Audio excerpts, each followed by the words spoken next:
Do it now. Hello, hello, hello.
You can go. It's okay. The music can continue playing. The background music can continue to play. It's all right.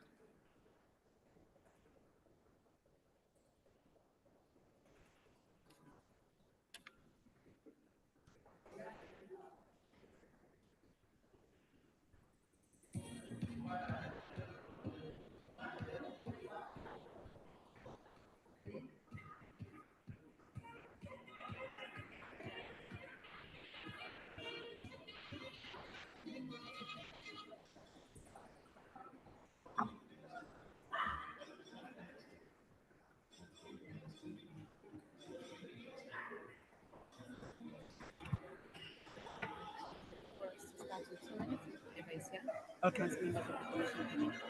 Yeah, is someone calling them members of the commission? Yes. Okay. You're not going to be mic'd. Um, I'm gonna break out in some in hives if I do. So I'll be cooperative. I'll try. May I bring them in? yes, And then sure. you start Yes, once they're here. please. I was actually going to name and shame them and say where are they. No, no, no, we are bringing them. Thank you.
Basayo, basayo nge, basayo bis.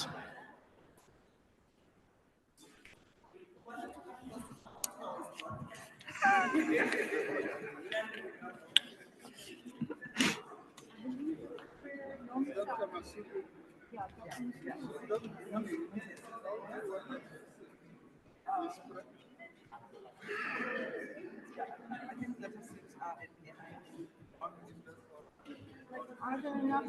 I don't know if there are enough chairs. I can sit down here.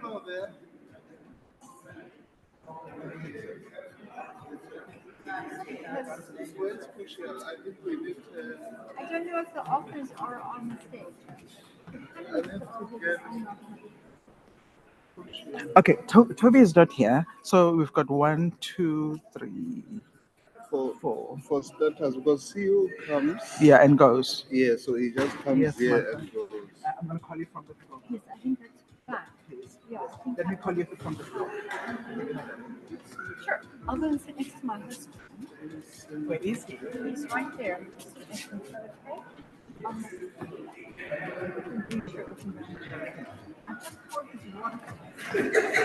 Yeah. 1, 2, 3. Yeah. Because Yeah, Toby is online. not here. Oh, Nigat and Nigat- Toby are- yes. No, no, no. Martha, Martha, you can stay because Nigat is not here. Nigat is No, she's online not as here. well. Is So online. it's only Okay. me, Okay. Sonali, Mm. and Robert. Perfect. Okay. And you? Yeah. And me. I'm in the middle. Yes, Yeah. we're good. Okay. I didn't mind it. I was thinking I was wearing a long dress like you.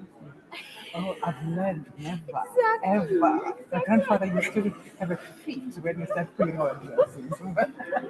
Anyway, I'll sit like this.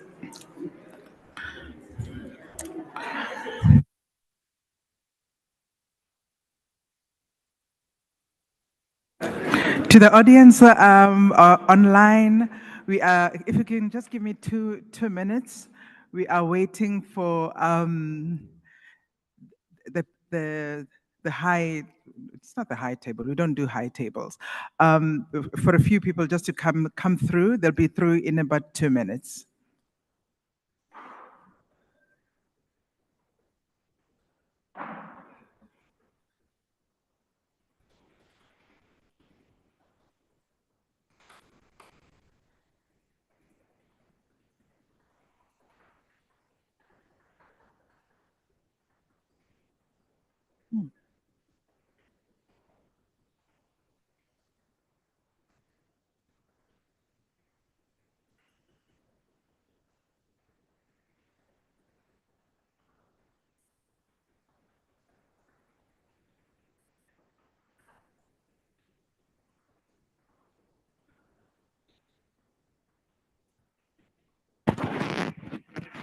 Okay. Huh?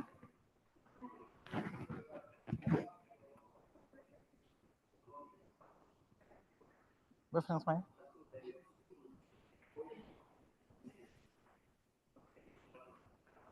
But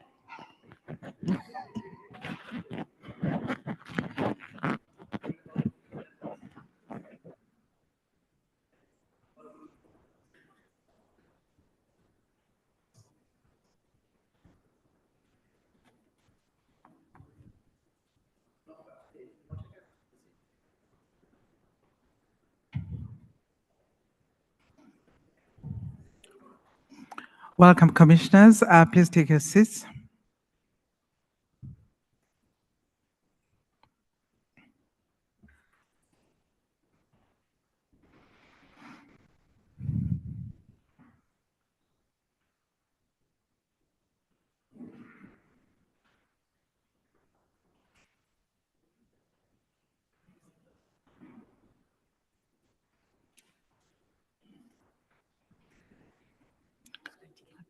Commissioner Mpumlwane. Oh, yes.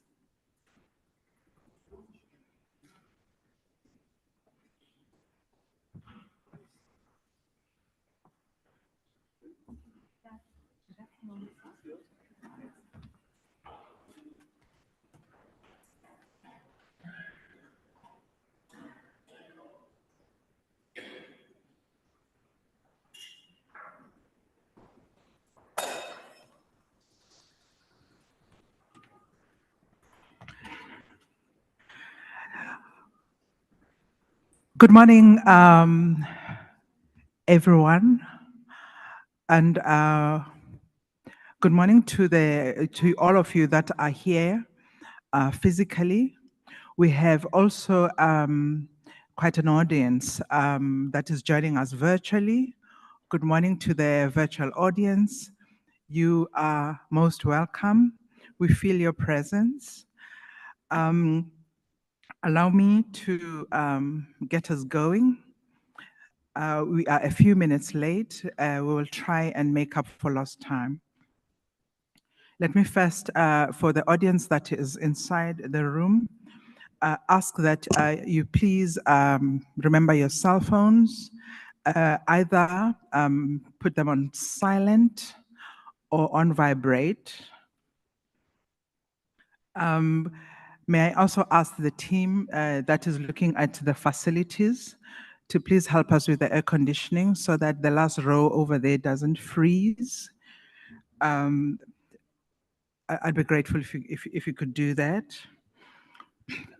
And then the simultaneous translation, we still have English on channel number 1. We have French on channel number 2. We have Portuguese on channel number 3. I'll say that again. We have English on channel number 1. We've got French on channel number 2. We've got Portuguese on channel number 3. My name is Nomsa Masuku. I'm one of the 5 commissioners of the Electoral Commission, and I am your facilitator for this morning. I will also moderate the session with the panelists that you see before you. As customary, may I ask us to observe a moment of silence, please?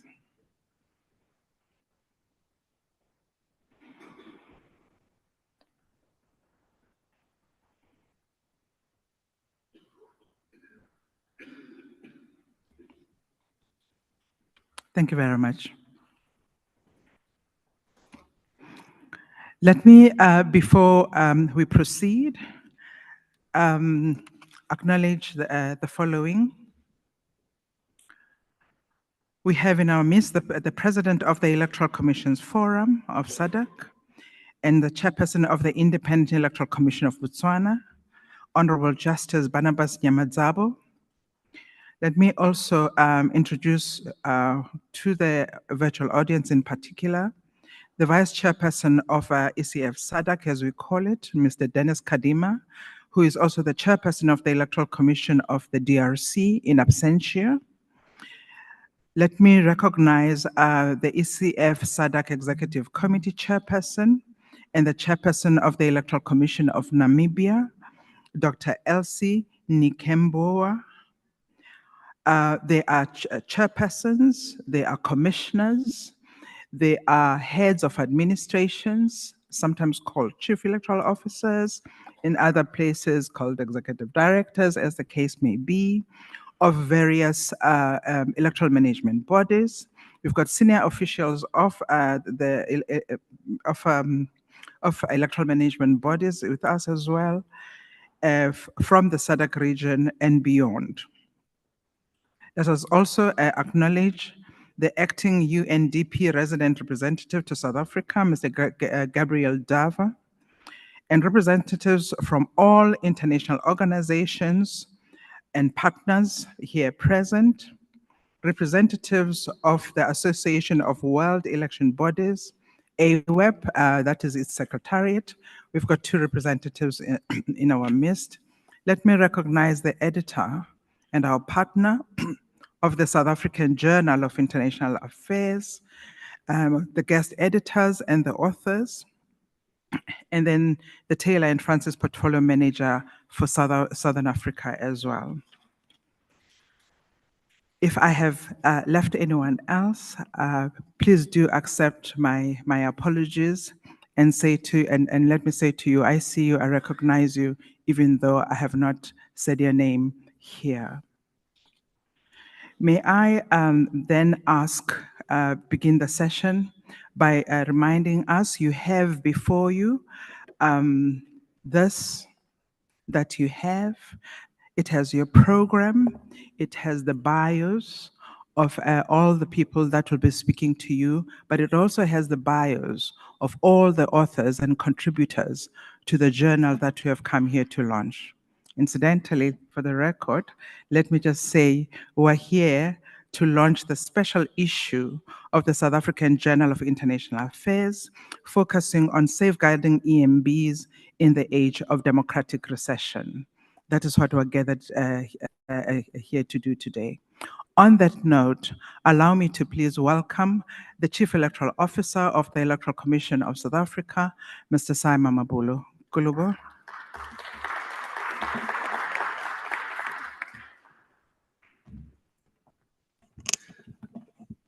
Good morning and greetings to everybody. Okay, you want to proceed until 8 again. Yesterday I had to intervene so that we can finish early, but I'm not rewarded with a proper greeting. The question that we may have is, why does the Electoral Commission of South Africa position electoral scholarship at the apex of its priorities during its tenure as president of AWEB? At the basic level, scholarship in elections is crucial as it promotes informed decision-making among electoral stakeholders. It facilitates knowledge-based decision-making. Electoral scholarship is not a pious enterprise intended to produce knowledge for its own sake. Rather, it is concerned about developing knowledge so as to better understand the inherent contradictions that define our current democratic realities. This publication, this special issue, assists with conceptualizing and articulating a cogent theoretical response to democratic recession. It provides a deeper understanding of electoral systems, legislative frameworks, policies, administrative systems,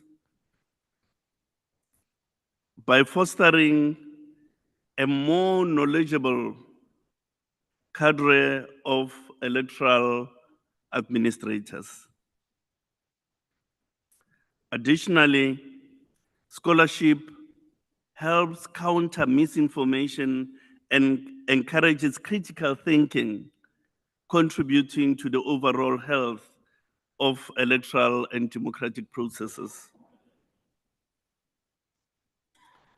Research in the electoral sphere is certainly vital for enhancing efficiency, fairness, and ultimately integrity of electoral processes, because it allows election officials and policymakers to identify and address challenges, but also to implement best practices and adapt to evolving threats and nascent technologies. Through research and scholarship, election administrators and election policymakers can optimize administrative systems of EMBs, voter registration systems, even improve voting station management, improve the performance of voting officials, enhance security measures, and ultimately ensure a more reliable and transparent electoral environment. So today's launch is part of a journey we started last year in October when we assumed the presidency of AWEB, the Association of World Election Bodies. The title of this special journal we are launching today is identical to the theme of the conference we held here in Cape Town in October last year. Safeguarding EMBs in the age of democratic recession. We see this, therefore, as a contribution to the building of the body of knowledge within the electoral sphere. We hope that it will be a basis upon which further research can be undertaken in an endeavor to build even a greater body of electoral scholarship. We therefore welcome in the most special way the various authors of the papers in the journal, 13 of them. And as will shortly become clear to you, the authors, your sense of duty has given the world's election community incisive and scholarly papers. For your labor, the body of knowledge is now richer. But special thanks must go to Martha Bridgman, and you're welcome, Martha.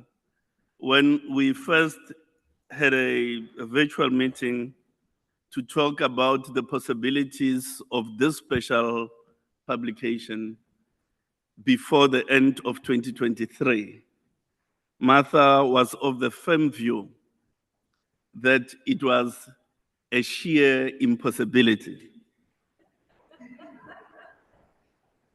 I think what she did not realize was that she was dealing with election administrators.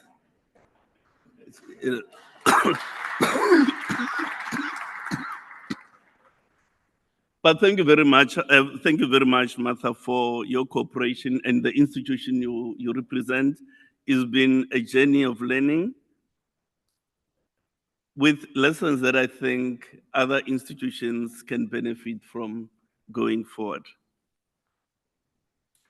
Commissioners and senior officers of AWEB member countries, most of whom are joining us virtually, you're most welcome to this special event. Chairpersons, commissioners, and officials of ECF SADC once again receive our most welcome. And similar sentiments of welcome are extended to the founding members of our August institution, SADC ECF. Our partners, SADC, SIAC, the UNDP, the UN's Electoral Assistance Division, the Commonwealth, International IDEA, IFES, ACAS, you too are most welcome to this important event. The heads supporting institutions of democracy, the so-called Chapter 9 and 10 institutions, you are part of the beacon of light as we navigate a difficult electoral terrain. So we extend a hearty welcome to you as well. The representatives of the Botswana government, you too are recognized and most welcome. Representatives of political parties, you are important players in the electoral process, and we welcome you. Ladies and gentlemen, my colleagues in the administration of the IC, CEOs from the region, and to those who are supporting them, you all are welcome. And once again, this special edition, it's an incisive piece of electoral scholarship, and it will stay beyond our own tenure within the institutions we lead. It is a base that will stay for many years to come because it records realities of our current situation in the electoral sphere, and it will be there for many more generations to read and convince them about the right things to do in order to preserve democracy. I thank you.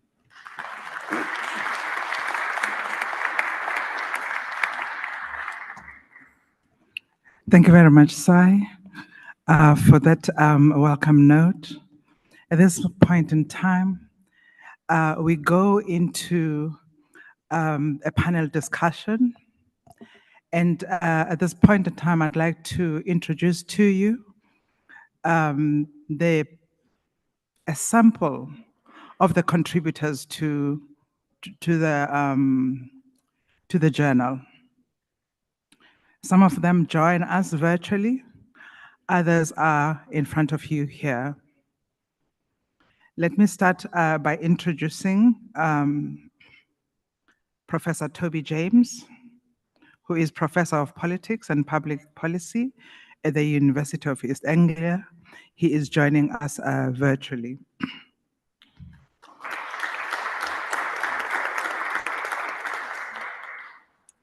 Let me introduce Dr. Victor Shale from the Electoral Commission, who is a general manager in the office of the CEO.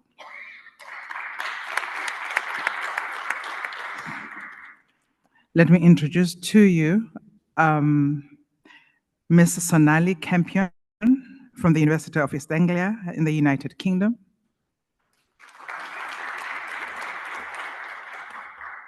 Let me introduce to you Ms. Now, I knew this was going to trip me. Ms. Nigat Adad from the Digital Rights Foundation of Pakistan, who is joining us virtually. Let me introduce Mr. Robert Gerenge of the United Nations Development Programme at the regional office out in Addis in Ethiopia. And a person who has been referenced but not yet introduced. Let me introduce Dr. Martha Bridgham, who's the editor of the journal of the South African Journal of International Affairs. You're welcome. I'm going to ask, first of all, Professor Toby James to give us a summary of the special issue and position the special issue to all of you, both of the people that are here and those that join us in line. Is it connected? Okay. Thank you so much. It's a real great honor Toby, over to you. Thank you. Thank you so much. He's on mute. Toby, on mute. Toby, yeah, on mute. I don't think I'm on mute. I'm unmuted. Can you hear me okay? Can someone talk to him on cell phone, please? We can hear online. Yeah, I think I'm unmuted online, so it might be a microphone issue in the venue. Do you have your phone?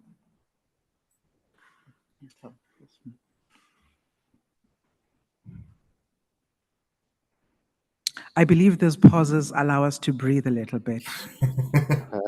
So let us use this moment to breathe a little bit. I don't believe in coincidences. I think there's a moment, maybe we're tense. So let's keep breathing. Let's keep breathing. Toby's coming, you can see him. I don't want to interrupt everyone's breathing.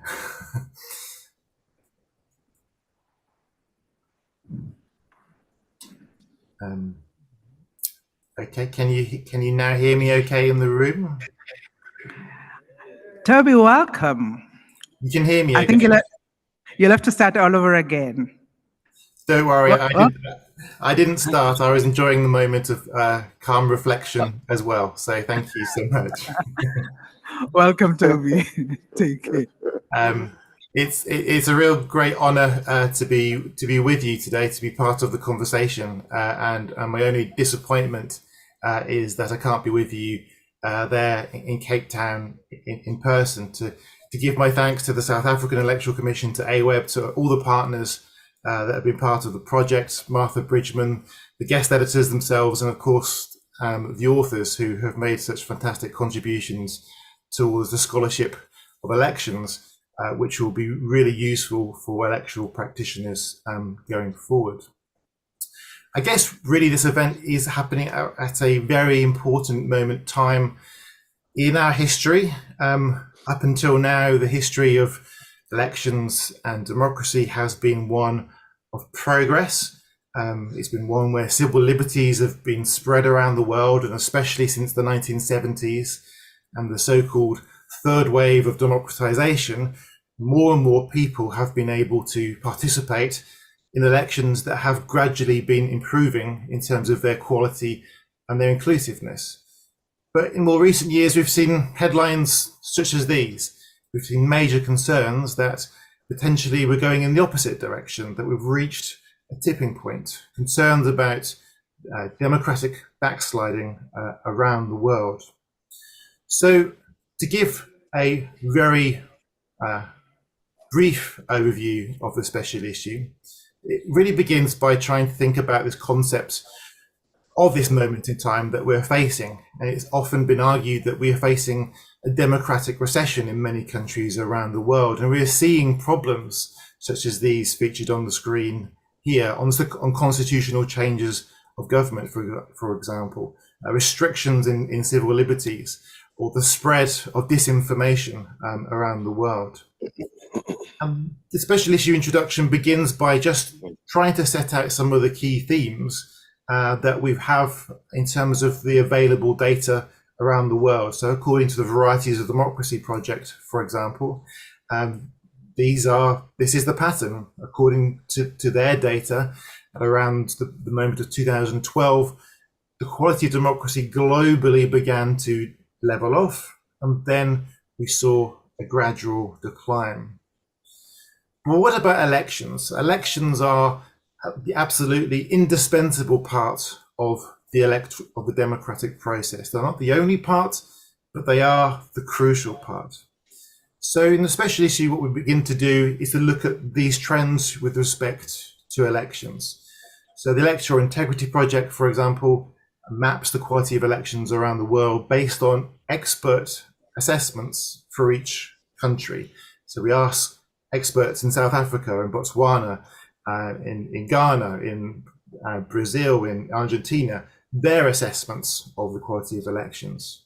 Now, actually, there's a better story in many cases than the news headlines that we see banded around the world suggests. In fact, globally, the quality of elections has remained quite stable. Of course, it has been the case that the quality of elections in some countries has gone down, but in others, it has gone up. So there are many, many more success stories than the media and the public perhaps realize. And this is real testament to the work, the hard work of electoral officials and stakeholders around the world. And it's an important story to be told.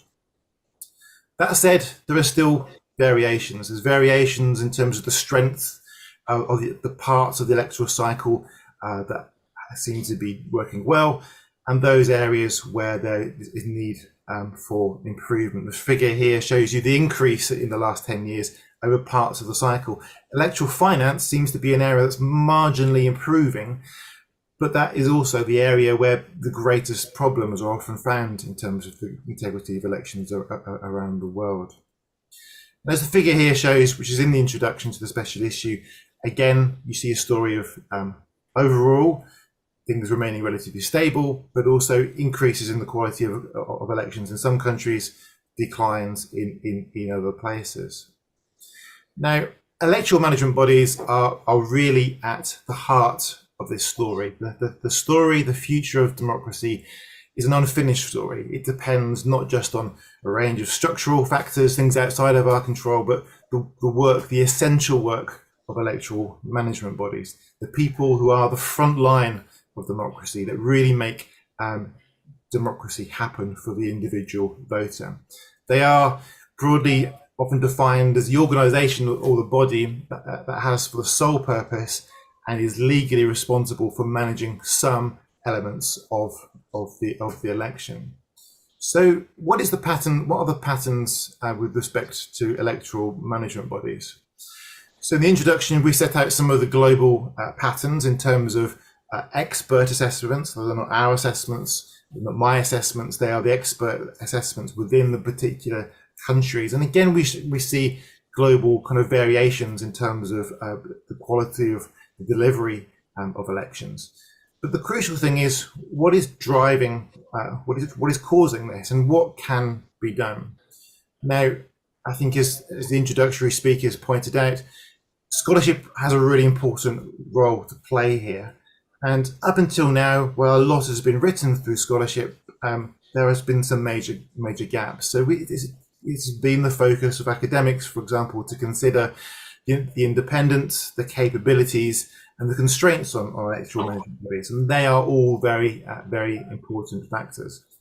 But as I say, we live at a particularly historic moment where different societal pressures are coming into play. New technological transformations are being seen. New democratic shifts and demographic shifts are coming into force. So the questions then that the special issue addresses are: what are the causes and natures of any democratic recession? What really are those challenges that EMBs are facing on the ground? Are they new challenges? And what are those policy solutions that can be introduced to strengthen electoral integrity in elections around the world, but obviously especially including Africa? So I can't really give and do justice to the whole special issue within this period of time, and obviously the authors will be much more eloquent in sharing their contributions to the special issue. But there are 4 broad themes. So the introductory 3 articles really set out the broad patterns of democratic quality and ask what the broad structural transformations are in terms of the drivers of democratic quality around the world. So these are not local things. These are global problems related to the nature of capitalism, the nature of globalization, which all societies are involved and are affecting. There are problems related to populism, related to the resurgence of war in many countries and many regions. So big societal transformations. We then consider the role of electoral management bodies, and we have a series of studies that look at variations in terms of the quality of electoral management, what the drivers are for good quality electoral management, what the challenges are. So this brings through, for example, the fact that more polarized societies put a much more pressure on electoral administrators to actually run the election. We have in part of that the important story in an article of the South African Electoral Commission. The third part then opens up those key challenges, the key transformations, and we've mentioned a few of those already, such as the rise of populism, polarization, but particularly technology, and how technology can actually provide an opportunity to strengthen the quality of elections, but also a threat in various ways as well. And then bringing all this together, there's a final 4th set of articles which focus more on policy solutions. So what can be done to tackle electoral misinformation, disinformation? We've got lessons from Brazil in that instance. What is the role of constitution building in this area? How can we make the voting process more accessible, more inclusive by adapting the voting procedures? We've got lessons there from the European Union. So all much more kind of practically and applied policy solutions. So I guess the key takeaways, the key lessons therefore are as follows. We are in unprecedented times. Democracy is facing unprecedented threats. And electoral management bodies have an indispensable role to play here. They really are the front line of elections. They need to be supported by their respective governments, by the respective decision makers, for example, in terms of budgetary processes. The scholarship, the scholars who have contributed to this special issue have a really important play to role. They have practical policy solutions that can be derived from academic research that can help. But crucially, forums such as this are absolutely crucial too. We all need to be under one roof. We're all trying to achieve the same thing. So these conversations that AWA of the South African Electoral Commission have facilitated the discussion, dialogue between academics and policymakers and practitioners is absolutely indispensable. So my congratulations to everyone involved in the development of the special issue and this project overall. Thank you very much.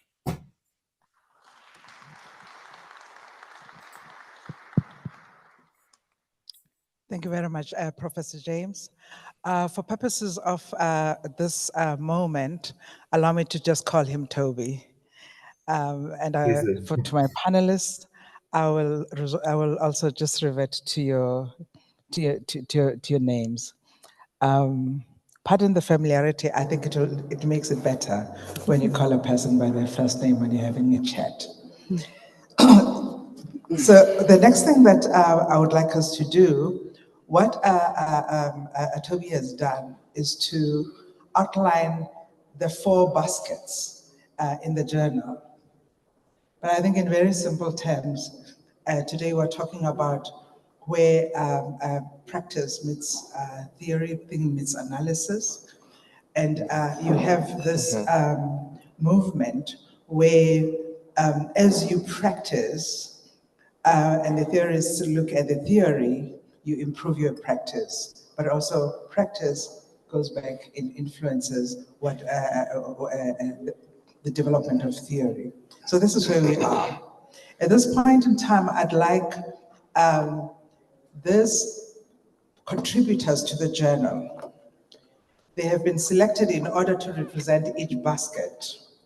And I'm going to start by inviting Vic on my right-hand side. His full name is Victor. He gets the remarkable honor of being called Vic because that's what I call him. And he is going to reflect on the democratic recession trends, on impact, on theory and practice.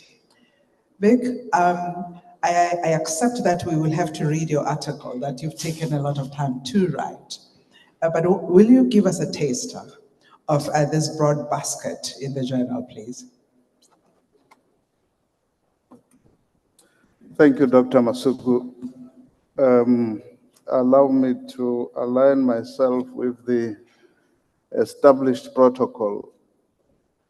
I'm not necessarily presenting what I have written. What I am presenting, as you rightly said, is an overarching perspective on the title, on trends, theory, and practice. But I'm not going to take a lot of time because I think there is continuity from the discussions we had during the symposium.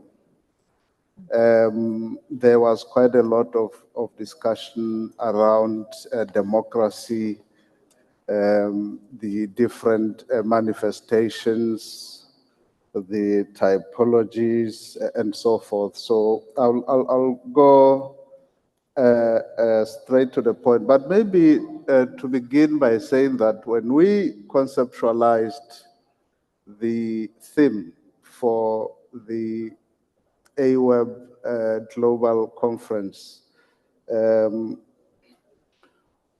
we were driven by the awareness of the reality that EMBs find themselves.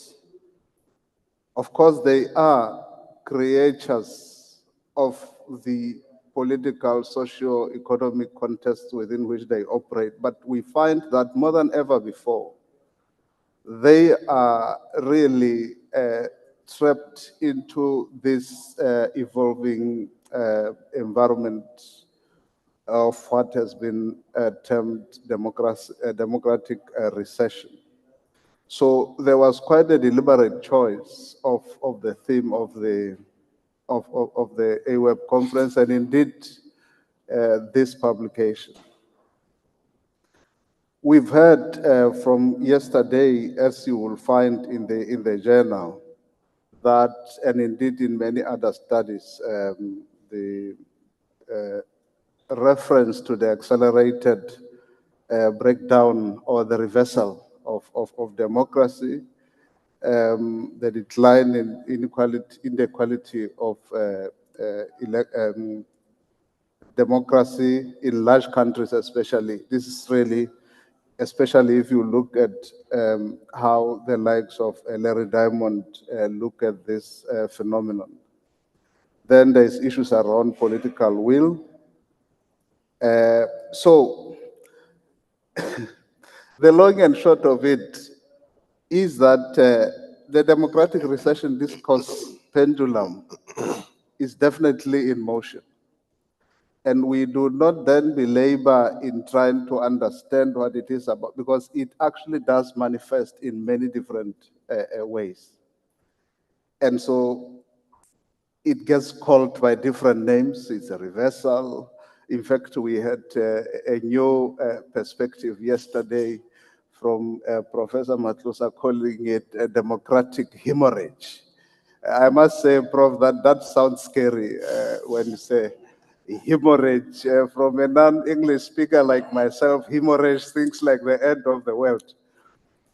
But so regardless of how you look at it, I think we are beyond that kind of discussion.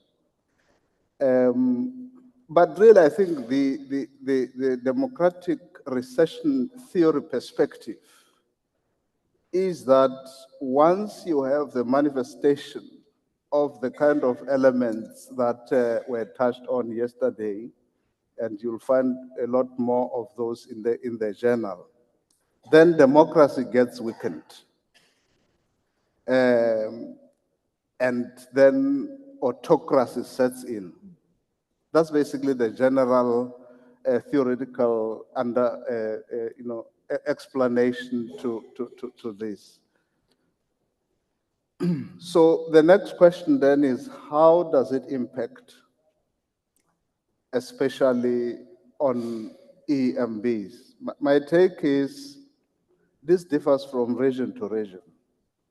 It also differs from country to country. And indeed, as we heard yesterday, and I'll come back to this point, it also depends on who is telling the story. The impact of democratic recession means different things to all of us, but it also depends on who is telling the story. If you look at the dominant school of thought, is the liberal democratic theory perspective. But what we had from the now new democratic hemorrhage perspective, the Matlosa school of thought, you also begin to see the emergence of a developmental democratic theory perspective. To say, if you are going to look at the impact of this recession or reversal, you need to analyze it from whether or not there is an element of a trickle-down effect, the dividends of democracy, the extent to which your ordinary citizen is impacted. When you look at the literature, you also begin to see the emergence of writings around the value addition of elections. And again, yesterday, Prof referred to the procedural to a substantive perspective, the value addition. Are elections an end in and of themselves, or are elections means to a developmental end? I think that is what that school of thought is saying. But just to finish off on the point of the theoretical perspectives to the subject, you'll see in the journal that Professor Sally flips the whole discussion around from that democratic liberal approach to bring in the notion of, he actually counters the dominant perspective in this regard to say, actually what is happening is the emergence of the reversal of the legitimacy of the state. So he says this is not so much about democratic recession, but it is about the recession of the legitimacy of the state. And the central point of his thesis is that the liberal democratic recession theorists tend to focus more on the individualist approach to understanding this, and they then overlook the centrality or the role of the state in undermining democratic institutions. So for him, this is about the reversal, or rather the erosion of the legitimacy of the state. And you begin to see in that discussion also the emergence of an interesting, again, school of thought, which I tend to sympathize with, but for different reasons. And this is the school of thought that speaks about the moral economy of elections.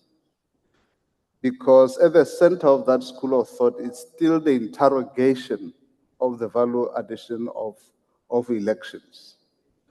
But that school of thought tends to be limited on interrogating the civic virtue aspects, on interrogating the what they call patrimonial register. My preference in dealing with that kind of discussion is bringing into this whole issue around democratic recession what I think or I find always missing, and indeed even in yesterday's discussion, that doesn't really come out quite strong, except that I think right in the end, a representative, I think it was Angola or Mozambique, sort of touched on it, but it was almost like right at the tail end of the process. For me, it is about the political economy of elections. And I raise this quite passionately as I do in my review of the book by Adam Prowelski in this volume, whose book is entitled, Why Bother with Elections? Because in that book, Adam is raising very pertinent questions around what are elections? So he does, of course, in a very tangential way, deals around democracy and a debate around that. But the centrality of his thesis is about what elections are and what elections are not. It is also candidates and political parties in entering the space. And his conclusion is that elections, or contrary to the common conventional wisdom that elections are an instrument of authorization, says it doesn't always follow.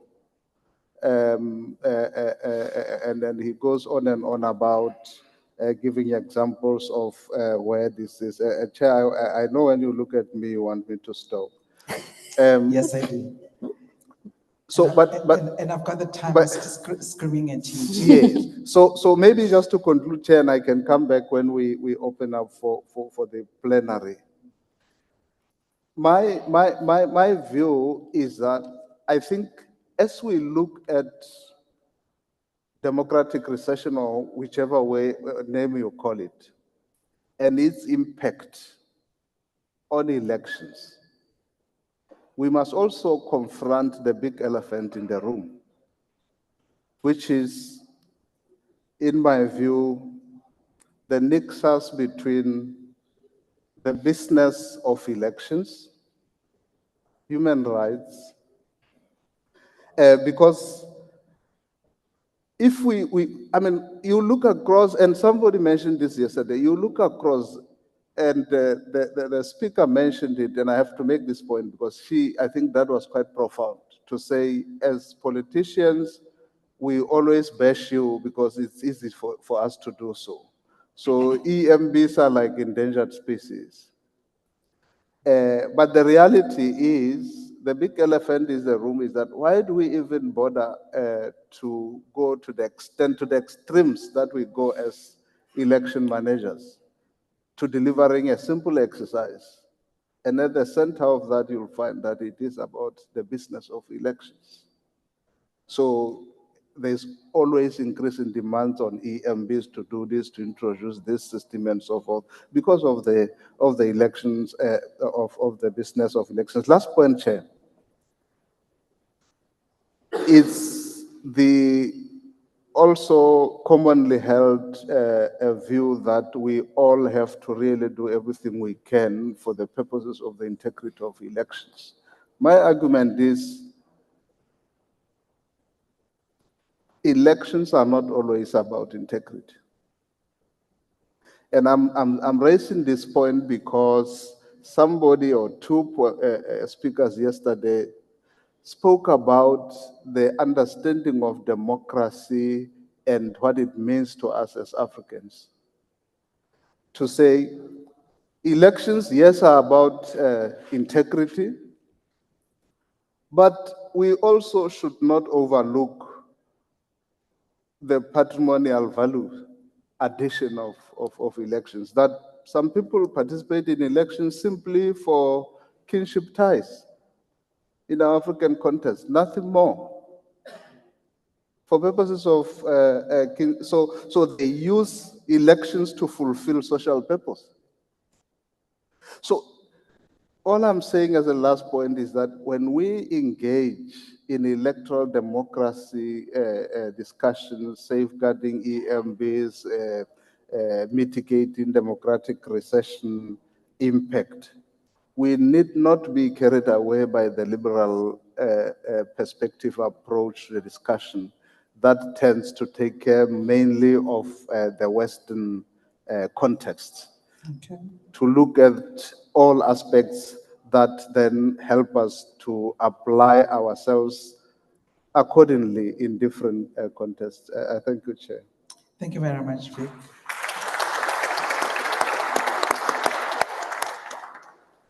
Sonali, I come to you. In the second basket of articles in the journal, we have those that look squarely at election management bodies. Let us hear your thoughts about that particular basket of thought. Let's hand over to you. Thank you. Thank you, Chair. Excellencies, ladies and gentlemen, all protocols observed. Good morning. Morning. Thank you very much for inviting me here today, and I also really appreciate the wider opportunity to be part of such productive collaboration between the IEC and AWEB, the South African Journal of International Affairs, academics and practitioners.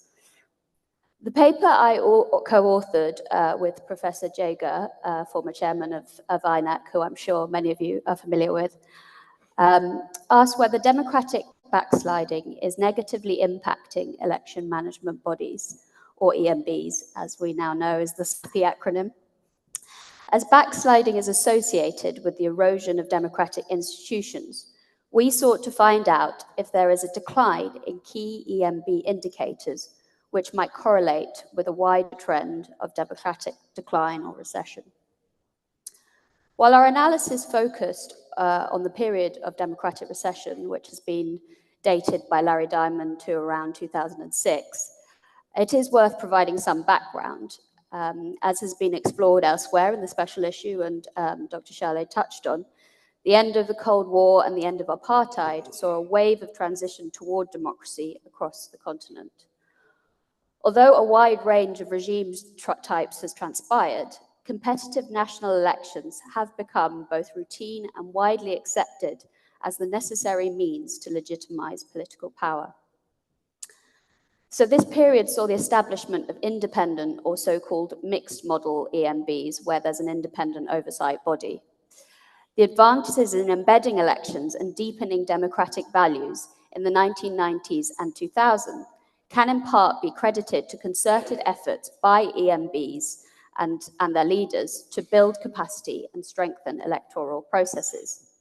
They were often guided by international election observation recommendations and supported by financial and technical assistance from donors.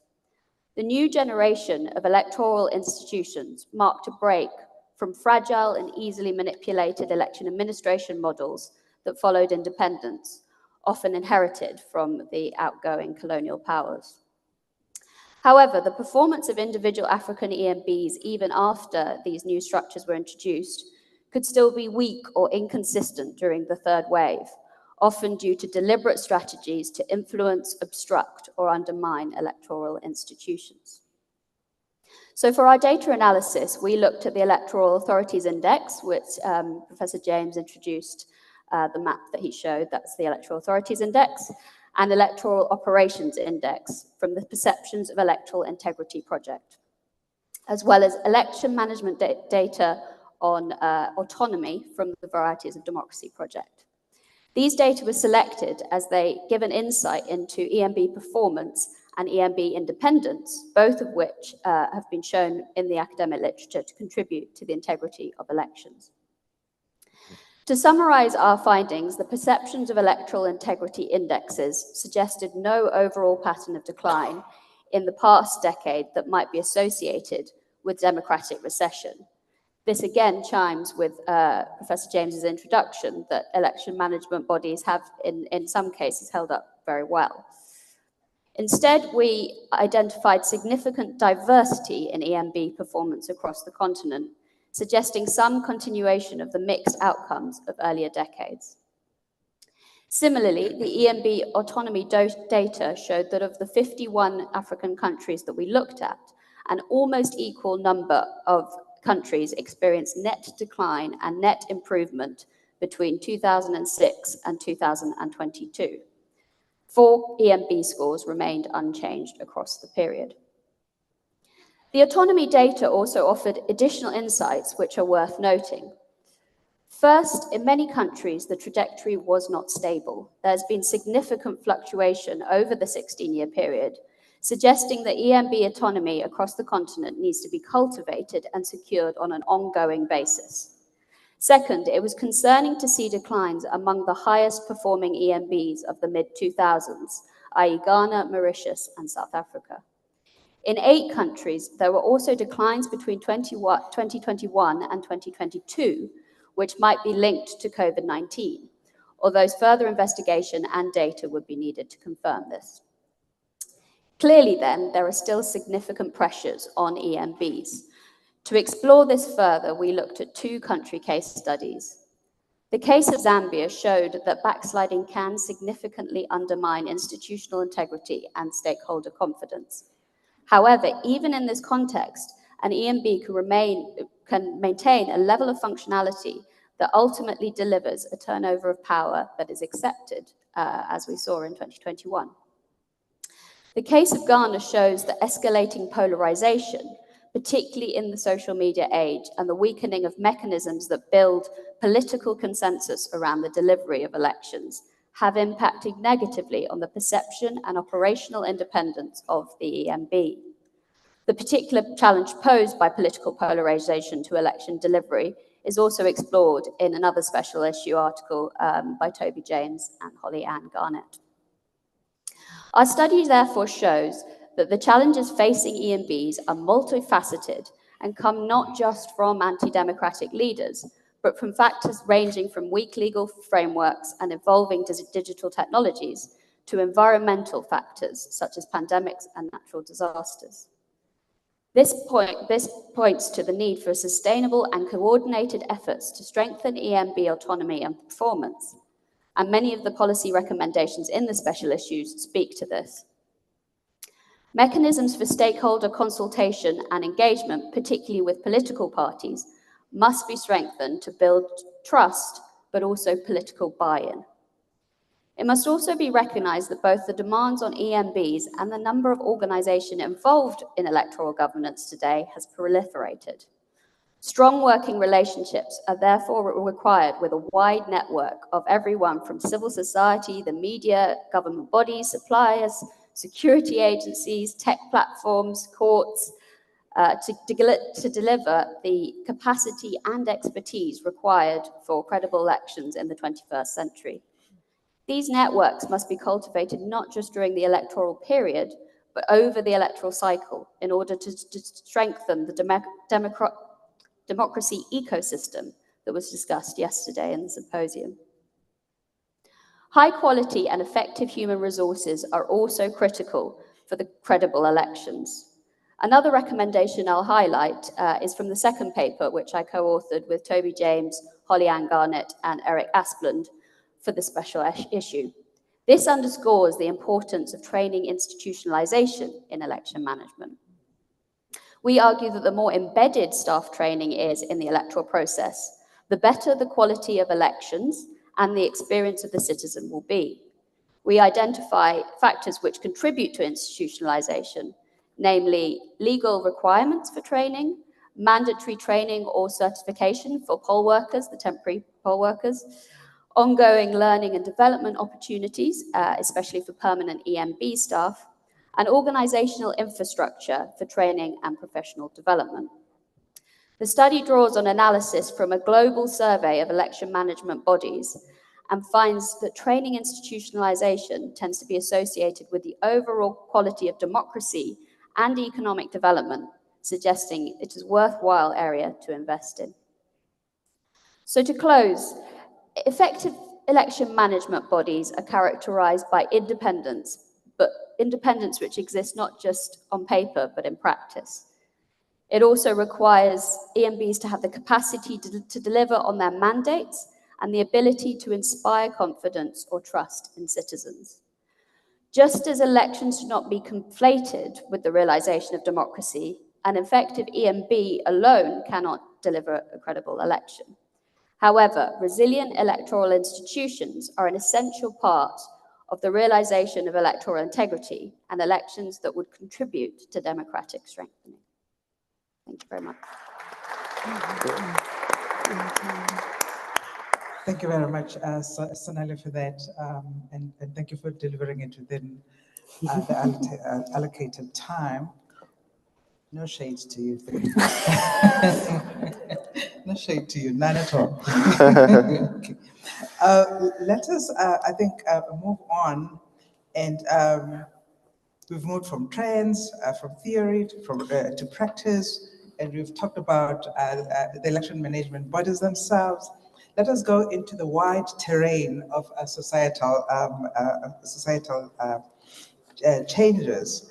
And amongst the vast array of possible societal changes that we can talk about, Nihat is going to talk about digital technology and implications on elections, and she's joining us online. Is she connected? Welcome. Yeah. Hi. Can you hear me? Hello. Yes, you can. Okay.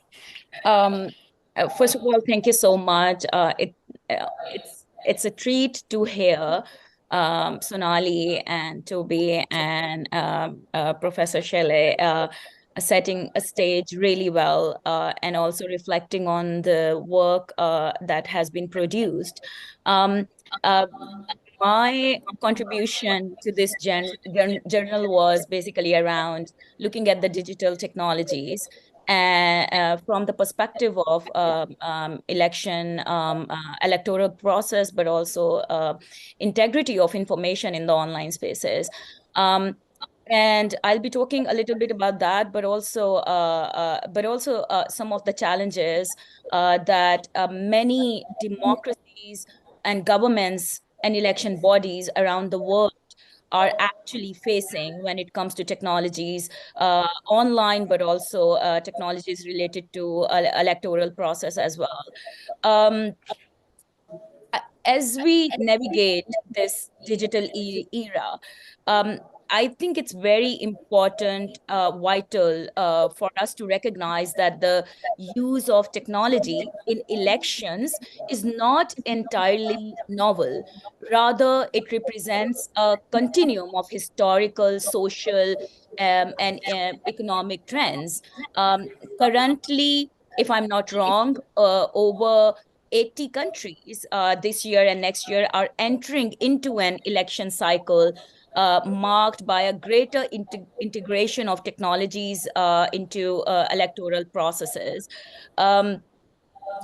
Electoral bodies globally are increasingly leveraging digital technologies to enhance transparency and efficiency in voting processes. Digitized voter rolls and electronic voting systems are becoming commonplace, accompanied by a focus on using technology to disseminate information about elections, including voter registration, polling stations' locations, schedules, results, which moves towards digitization and aims to improve voter education around registration and increase turnout, which sort of fosters a more inclusive democratic process. However, we also need to look into some of the technologies that we really, when we adopted them, we really didn't look into the human rights framework. For instance, biometric systems.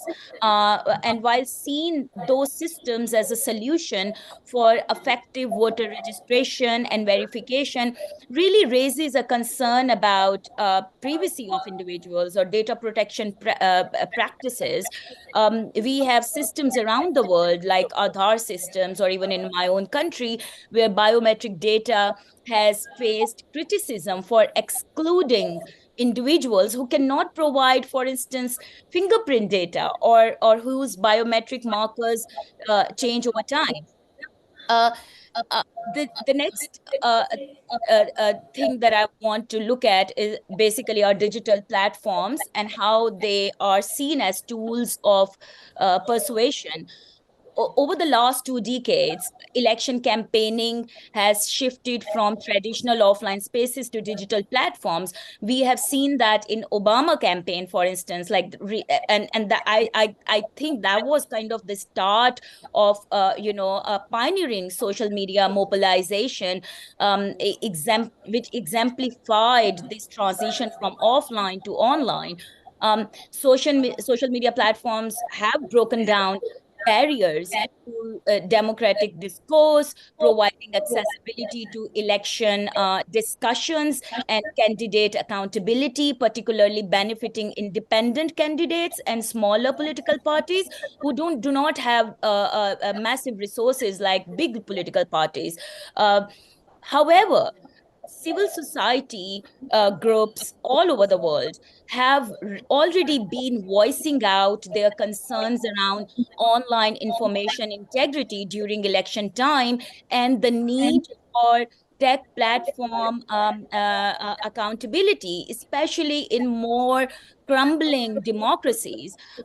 In my own organization, Digital Rights Foundation, we have been working on monitoring the upcoming elections in Pakistan, for instance, that are being set to happen in February next year.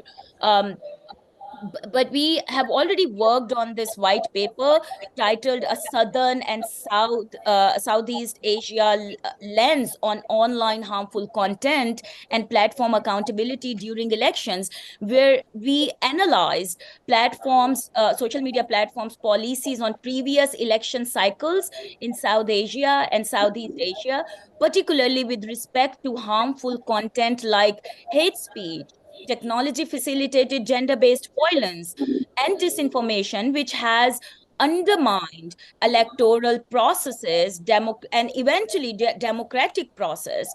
When we look into these developments, especially in the global majority world, we always, as a civil society based in global majority world, keep in mind that not everyone has equal access to digital spaces, where internet accessibility is distributed along lines of class, gender, abilities, language, and digital skills.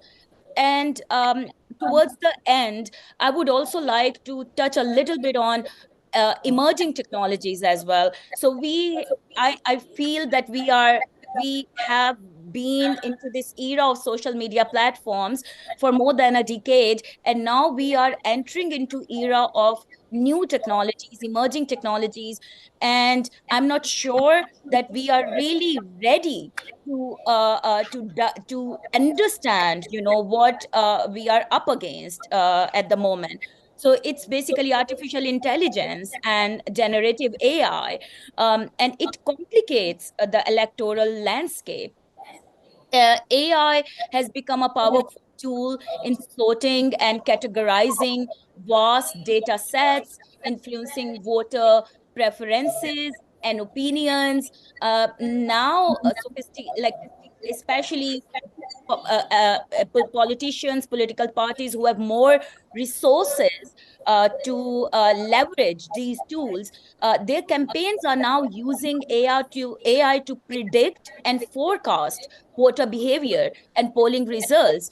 However, this integration raises concerns about the potential manipulation of political preferences through the collection and use of personal information. And then we have another challenge, which is AI generated content and misinformation. The surge in AI-generated content, including deep fake audio, videos, and images, poses a real threat to election integrity. Such content has been used to shape narratives, incite violence, not only against supporters of certain political parties, but also opposition political parties and political candidates as well. And it also reinforces gender-based violence against women politicians, women journalists, women human rights defenders, and marginalized groups in general. The unchecked nature at the moment of AI generated misinformation and disinformation and manipulated media actually calls for effective measures to prevent its misuse, not only governments, not only tech platforms or AI companies, but actually also electoral bodies, that how they are looking into this space. And addressing this challenge posed by AI and emerging technologies, I believe it requires collaborative efforts, as I mentioned, while recognizing the potential benefits of these technologies. It is important for us, for each one of us who are in this room, but also the ones who are working on this issue, we really need to develop governing frameworks which are rooted in the human rights, international human rights standards and framework. The ICCPR, for instance, provides a benchmark of regulating technology during elections, emphasizing the right to freedom of expression, privacy, political participation, and other fundamental freedoms. And as we moving towards looking into this emerging space of technology around electoral processes, it is imperative to ensure that these regulating measures or governance measures do not exacerbate existing inequalities. Efforts should be directed towards increasing digital literacy, building trust in institutions, and fostering greater inclusivity in digital spaces.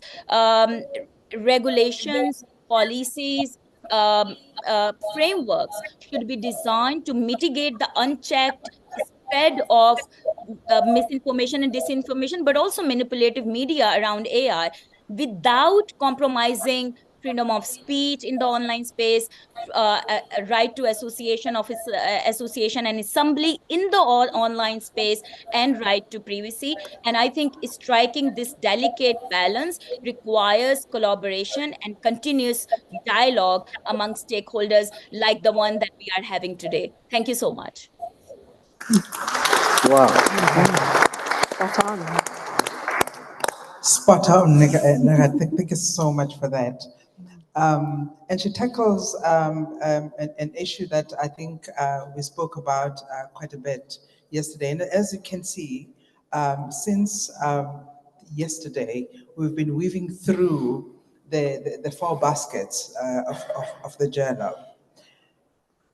Let me go to the last basket. And the last basket has to do with policy instruments. And may I invite you, Rob, to talk about policy propositions for inclusivity and electoral assistance. Over to you, please. Thank you, and my dear sister, as I always call you. Good morning, ladies and gentlemen, all protocols observed. I'm looking at the issue of inclusivity and electoral assistance, but the paper I authored is focusing on the role of the African Union in tackling democratic recessions in Africa. Now, in terms of electoral assistance, which touches partly to Baidesu's paper on mitigating democratic recession through electoral assistance. Broadly speaking, in terms of electoral assistance practice on the continent of Africa, the community of practice has always approached the issue of inclusivity from a demand-driven approach, where they assess the needs of various actors before they respond to their needs in terms of defining the electoral assistance approach. And there is emerging practice right now that electoral assistance is not just located in the national level, but also through peer learning, where electoral commissions also learn from each other, like what we saw yesterday through the symposium. And this is something now becoming very common and established, where electoral commissions learn from each other in order to approach the issue of inclusivity. Now, over time, we've seen that electoral assistance has integrated the electoral cycle approach, where the question of inclusivity is not just about the voting day, but also supporting EMBs and national stakeholders to integrate the question of inclusivity through the electoral system design, through voter registration process, special voting arrangements, for instance, for old people, the sick, and also now we're seeing even prisoners, special voting arrangements for prisoners and so on. We've also seen the question of addressing underrepresented groups, such as women, youth, and people with disabilities. We saw that kind of conversation coming up yesterday during the symposium about strategies of ensuring inclusion of these underrepresented groups. And just the previous speakers has talked about the issue of digital inclusion. And so because right now we don't just deal with the physical marketplace, but also we deal with the virtual political marketplace where ideas exchange, and also where we can find that voters decide not to participate in an electoral process just because of what they read in the virtual marketplace. But I just want to address three propositions regarding inclusivity, which I think needs to stretch our tentacles in the way we look at elections, in the way we look at the issue of inclusivity, and also in the current context of conversation around democratic recession globally, but also in Africa. First of all, I have had an experience in the past where I was in a polling station and I saw the presiding officers counting ballots, and I saw one of the ballot papers which was decided to be counted as a spoiled ballot, as a nullified ballot, because one voter decided to just draw a cat chasing a mouse in a polling station. He took his time and just drew that instead of choosing a candidate of his choice. Now, what we've seen in some of these kind of cases in terms of electoral assistance, you find that we have this magic bullet called voter education. I don't think that kind of voter who decided really didn't know who to vote for. He just decided to protest, and that's kind of form of protest. And basically trying to say that we should not always approach this question of inclusivity from a magic bullet of electoral assistance, just to tie electoral assistance to issues related to governance. At times, this protest vote is also about protesting about the state of governance, and there's necessity for linking electoral assistance to governance. And in fact, I remember in the past when we were working together with Dr. Matlos at the African Union, he always said that I think we need to shift from technical assistance to electoral governance, so that we have this, we inject the tinge of inclusivity from a governance approach, not from a technicist approach. The other aspect, which I think also we need to look in terms of policy position, as far as electoral assistance is concerned in inclusivity, is not to treat other represented groups as homogeneous. And I think this came out yesterday from the symposium, that we cannot treat youth as a homogeneous group or women as homogeneous group. We have the different kind of divides. We have rural and urban divide. We have the employed and the unemployed, and they have different motivations when they participate in an electoral process. And even the question of digital divide, and also people with disabilities, there are different kind of disabilities, and that is very, very critical. Most of the time, for instance, look at the question, for instance, of braille papers, it attends to a particular group of people with disabilities, but others tend to be excluded. So that kind of homogeneity affects the nature in which we approach electoral assistance. So I am suggesting a policy proposition of heterogeneity in terms of disaggregating this kind of responses. I think the final one, which current research is not addressing, especially in the context of democratic recession, but also in terms of the resurgence of unconstitutional changes of government, especially in Africa, is that there is a neglected category of the military. The military, if you look at most countries in Africa and globally, they participate in elections. They do vote. And I've witnessed in some of the countries where I've participated in elections in Africa, where one of the largest military barracks voted against their commander-in-chief through elections. And those elections were highly contested in terms of the outcome. We need to look at the military, first of all, as citizens who also exercise their political rights. And in fact, if I ask in this room how many people here in this room, and even those virtually who are connected to, who are related to a soldier, you'll find almost all of us, whether they are uncles, whether they are cousins and nephews and nieces and so on. And this kind of category, in the context of understanding the resurgence of military coups on the continent of Africa, there is that aspect of inclusivity that we need to understand this kind of group, not trying to say that I'm an apologist of coups, but the question of investigating the issue of inclusivity as pertains to the military and how they are affected when there are contested elections. Not to say that they're actually benevolent coups, but how does it affect them? Especially, and in that regard, I'll suggest a political sociology understanding and research agenda for the military inclusion in electoral processes, because I think this is also a special category as citizens, especially because the social and economic realities affecting every other citizen in our countries also affects them. And so it is important to study and invest more in the research agenda that relates to them. I think maybe the last aspect in terms of policy proposition, which attends to EMBs, is that we don't invest much on the research.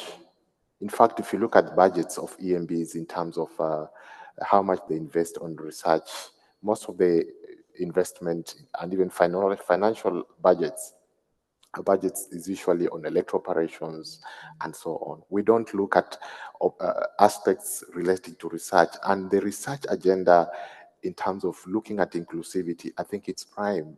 EMBs need to invest more, and they need to allocate more resources to understand some of the things that in fact affect them directly relating to the issue of inclusivity. And I think that is also a question that needs to be addressed by electoral assistants, where they need to engage more in deeper understanding the question of inclusivity, and so that the responses are more adopted. I think I'll stop here because I see time is up. Thank you. Thank you very much, Rob. Thank you very much to the audience that is both on the virtual platform and all of you that are here once again. That takes us through the tasters. That represents what you'll find in the journal. We have about 20 minutes that we can use for, I think, what I call engagement, more than question and answer time. If you want to contribute to, and I hope that you do, want to contribute to the conversation, Remember, the journal has 4 baskets. If you need me to remind you what they are, happy to do so. Or you can just look at the program. If you're here sitting physically, if you're not, I will take you through it. So if you want to contribute and talk to the people that are here who have been through this process of compiling the journal, this is the time to do it. With a show of hands, please, may I ask that when you raise your hand, you introduce yourself, you tell us where you're from so that we can situate you in any of the participants that are sitting over here. I'm looking across the room for takers. Whilst, thank you very much. My brother Rahman, please remember to introduce yourself. I know you very well, but I don't think everyone has the pleasure. Thank you very much, Chair. Irfan Rahman from Mauritius. I've got 2 questions. Sorry, can you deal with the sound, please? Sound? Morning, is that better now? Yeah. Thank you. Project your thank you voice. very much, Use Chair. your church voice. Thank you. Irfan Abdurrahman from Mauritius. Thank you. I've got 2 questions from my friend Sonali. You've been talking earlier about the autonomy of EMBs. I take it you mean the autonomy provided for by the constitution of a country, by the legal framework, and also, I'm sure, you meant the autonomy on the ground, the operational autonomy of the EMB when dealing with elections. And also, probably through you, a question for Toby. When we talk about in-country experts trying to help you prepare your reports, would it be possible for you to tell us about the guidelines for the experts? How do you get the experts from each country? Are there any guidelines, established guidelines, protocols, or we are just taken haphazardly from each country? Thank you very much for that. Thank you. Thank you. I'm going to take another one. Panelists are noting. Is that a pen for a pen? Yes, please, sir. Please introduce yourself. Good morning, everybody. I'm Jonathan Kibero from the Good Party here in South Africa. Ma'am, I've listened to the presentation and I'm quite impressed with the presentation, but I'm just wanting to come to and allow me to localize this to South Africa at this moment in time. I'm listening to the awesome ideas, but however, I'm not seeing anything that's speaking to a relationship between the IEC or the commissions and the governments that we're having in place. For one, when we speak about social media and we speak about the misinformation and stuff that's going around on social media, I want to bring your attention to 2 cases maybe that transpired here in South Africa not too long ago. One was in the case of the Electoral Commission and Patricia de Lille, the Democratic Alliance against the Electoral Commission and Patricia de Lille. And the other one was the ANC, the Democratic Alliance versus the ANC. In the one case, the Section 89(2) of the Electoral Act was used. And the Electoral Court has found that the party was in violation of it by saying that they have fired Mr. Lowe when in fact she resigned. In the other case, it was said that the former president, Mr. Jacob Zuma, has used money to build, state money to build his house. In both cases, the Electoral Court or the High Court of South Africa has turned around and said that that has been an opinion instead of where the Electoral Court has said that it was a violation of the Act. The High Court has now overturned it and said, no, we should see it as opinions. So when we're speaking about social media and we're speaking about the fact that this section will again be used in social media, we are not sure whether the High Courts will again turn around and say that that's an opinion. So what I'm thinking of is that we should get some sort of a way where in South Africa specifically, the IEC should have some sort of a relationship with the Minister of Culture and identify these type issues and suggest that we have amendments to the act in our countries to ensure that there's a relationship between to create the protection. Because what I'm lacking in this whole thing, or what I'm seeing as lack in this entire process that we're going through is the protection I can't see where government is actually assisting the IEC to ensure that political parties and or any other person independent who is contesting in an election are being protected when the High Court of our country, for in this instance, can simply just turn around the decisions that the IEC has made. I thank you, ma'am. Thank you very much. Is my volume, am I audible? Okay, better now? Okay. Please, Artie. Thank you. I'm Jenona, Commissioner Jenona from Namibia. I've been listening to debates since yesterday, and I'm trying to link my intervention to yesterday's discussion as well. For me, the challenge to democracy and elections in Southern Africa, or in Africa for that matter, comes down to one thing, and that is, in my opinion, the Western liberal democratic model has proven to be a bit problematic in our part of the world. Why do I say so? I think one of the contributing factors will be the low levels of literacy of our people. Secondly, the marginalization of African languages, because you will find that the constitutions, the policies, and so on are, for the most part, written in European languages. These are official languages. And most of our citizens are not at home in those languages. So what am I trying to say? The result is that you find that, for the most part, our citizens have not yet reached that level of knowing or realizing that in a republic, elected leaders should serve on the basis of a borrowed mandate from the people as sovereign citizens of that republic. And I think that's, for me, we have that disconnect. And perhaps that's where we should come in as EMPs to up our game as far as civic education is concerned. Thank you. Thank you very much. I can see you, Nkaru, over there. And that will be the last one for this round. Well, thank you very much. My name is Nkaru Mateta. I come from the Electoral Commission based in Limpopo Province. Thank you very much.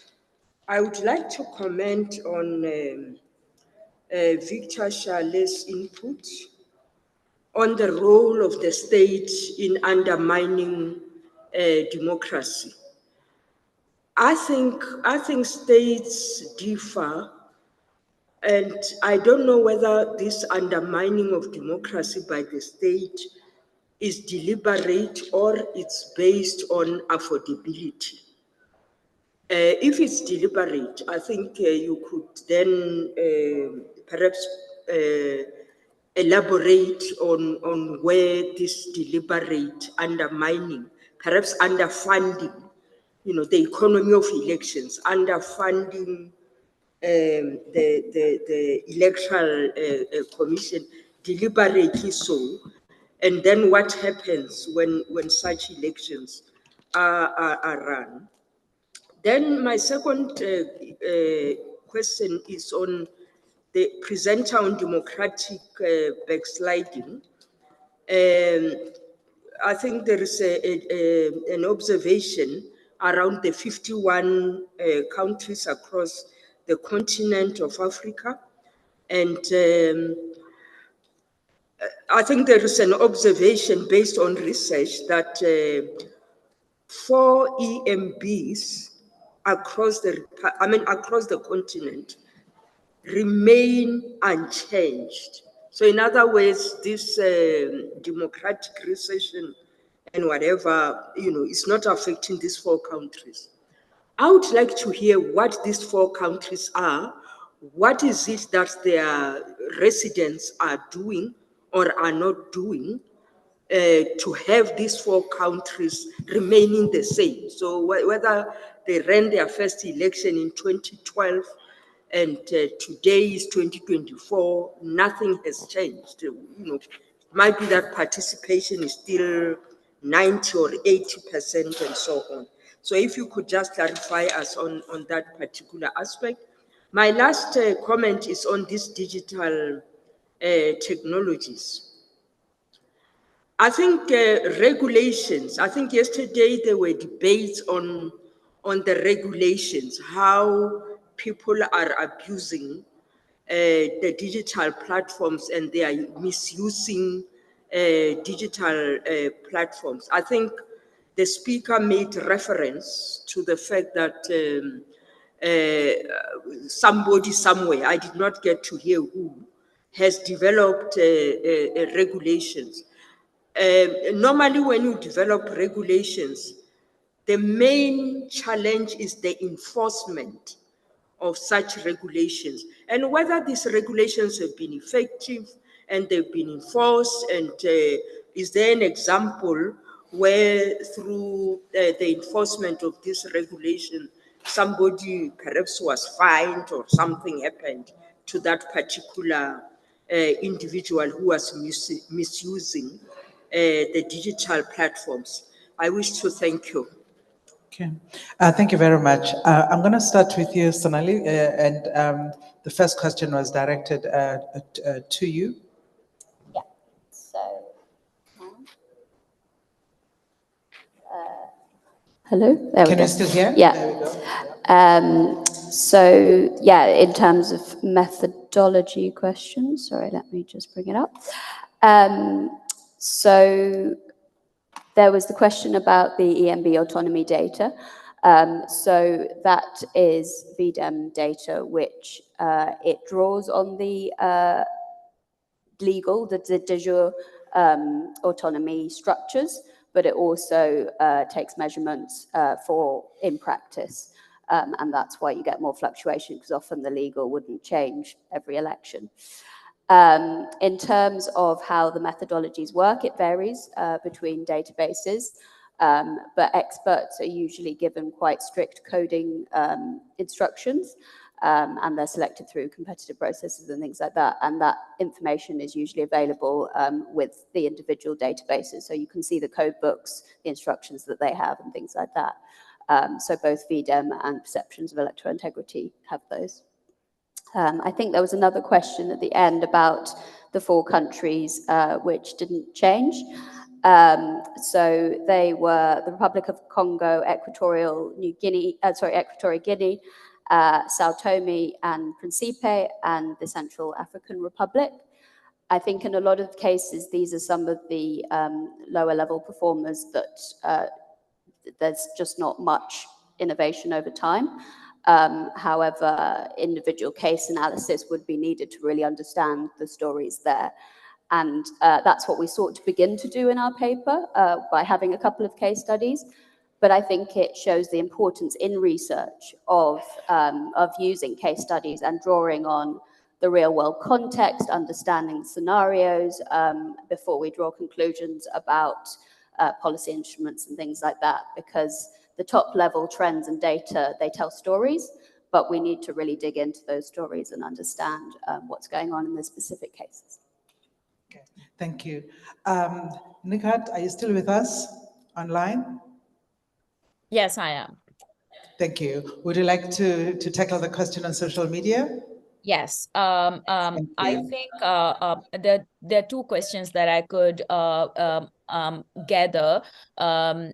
One was related to, electoral bodies working with the governments in terms of like looking into this space, and then high courts or courts coming into this space and sort of playing their role, sometimes positive and sometimes not really like favorable.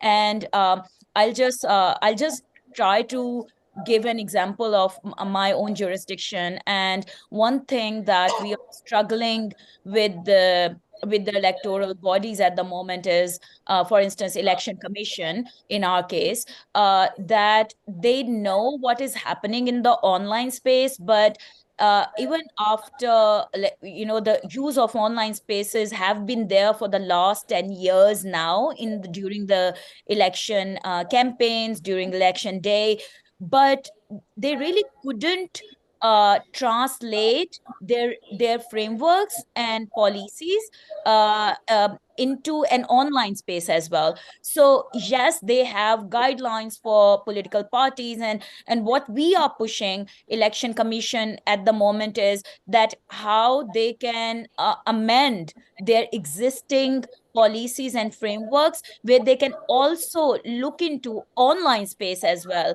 The kind of processes that apply on election, on political parties in the offline space, are they also following the same in the online space? And what could be the consequences if they are the perpetrators while using those spaces to not only to incite violence, but also spread misinformation or disinformation and use of manipulated media?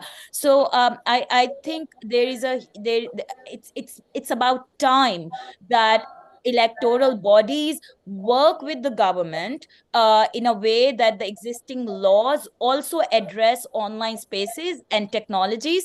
And with regards to regulation, I didn't really get the whole question, but I feel that governments are actually struggling to regulate.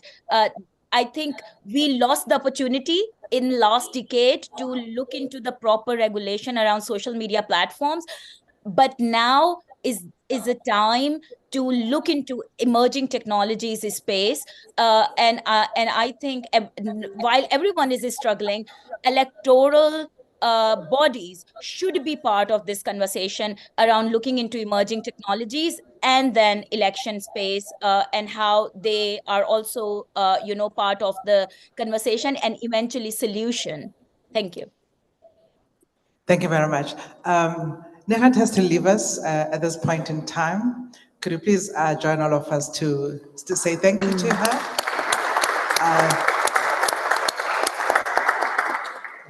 Thank you for everything, Nehat. All the best, and have a great afternoon in your part of the world. Let us continue with those of us that remain. And talk about, there's one question about the protection of EMBs. It also was related to social media, but I'm going to ask any of the panelists that want to have a go. Who wants to have a go? Thank you, Chair. I can attempt that, but I'm sure Robert might want to say a bit about that as well, given that he operates largely with different EMBs, so the context is important. But I think I want to begin by dealing with the point from Good, to say that, one of the challenges of electoral management and administration is that there tends to be an expectation on EMBs, or on elections, maybe to begin by, by elections to solve all the ills of society, or to respond to the wants and needs of the different actors. And therefore, the reality, especially in the global south, is that a lot of these expectations, the historical socio-economic issues, tend to be carried over into an election sphere. That, I think, is a serious challenge for all of those who manage elections. But coming specifically to your point, I am not aware of the specific issue you are raising, but Suffice it to say that ours is an independent model of election commission. What that says is that within that independent type of an EMB, or that EMB exists within a very clearly set constitutional and legal framework, which also provides recourse in instances where there is real or perceived divergence with the law or with what would be the acceptable norms within electoral election management. So sometimes EMBs do need protection, but sometimes they don't really need protection because valid as the concerns might be, you may find that they hardly ever sometimes have anything to do with the EMBs. But there is that expectation that the EMBs sometimes have to address all of these issues. The question regarding the role of the state, no, I was merely depicting a picture of the different positions regarding the subject of democratic recession. To say one of them points a finger at the role of the state and posits that the state in some contexts tends to undermine democratic norms. And indeed, we see this all the time, so it's not really a far-fetched proposition to make. On our own continent, we've seen weaponization of elections, where again, as a result of the unresolved political, historical concerns, and also because elections in our space are what has become, or what has been labeled as a war by other means. Everyone wants to win. You'll find that contestants sometimes then deploy the kind of tactics that end up sometimes. I mean, who would forget that we once had a situation in Zambia where none other than His Excellency Kenneth Kaunda's nationality became a question of an election contestation. One of the founding fathers of our region gets imprisoned and his identity questioned, that after all, he is not a Zambian, he's a Malawian or something like that. That's when elections become weaponized. That's when we get to the kind of point I was just elaborating on that, but also the uneven distribution of services, the uneven distribution of the dividends of democracy. That's when the state deliberately undermines democratic norms. Thank you, Chair. Thank you very much, Rick. Rob, could you just sweep through all the contributions that have to do with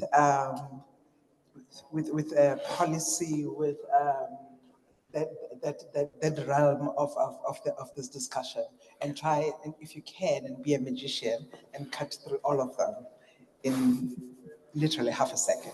Thank you. But I don't want to do magic. Thank you. I think there was a question about the indigenous languages, marginalization of, internalization of the lexicons, you know, because the text that we read, even when you talk about proportional representation electoral system, how do you state that in Zulu, for instance, or my friend Victor in Sesotho. You know, so I think what we need to do, and I think that was a very fundamental question that our brother raised in terms of contextualizing democracy in Africa, is the need, which we have not done on the continent, to develop lexicons. I saw that that has been done in the post-Arab Spring in the North Africa. You recall in the 2010, 2011 Arab Spring, there was a revolution, and then there was all this transformation and wind of change. And they decided to engage in developing Arab lexicons or around elections. What is an electoral system in Arabic? What is first past the post in Arabic? And all these terms. We have not done that in Africa. I think it's very important. Why? Because we internalize, we do meaning making through the language, which is embedded in culture. And so I think that is something that we need to think through as a continent. I know, for instance, during the constitution making process in Zimbabwe, 2010, which I was involved in, during the public outreach process, they will ask people in the rural areas in Shona, in Ndebele, so that they are able to respond through how they understand what should go into the constitution-making process. So this is something I witnessed during the public outreach process by COPAC. And I think this is the kind of thing that we need to promote in terms of internalization through the language.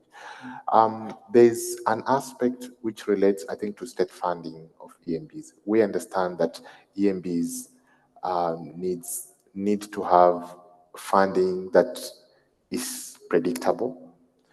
And of course, there are different institutional arrangements on how EMBs are financed on the continent of Africa.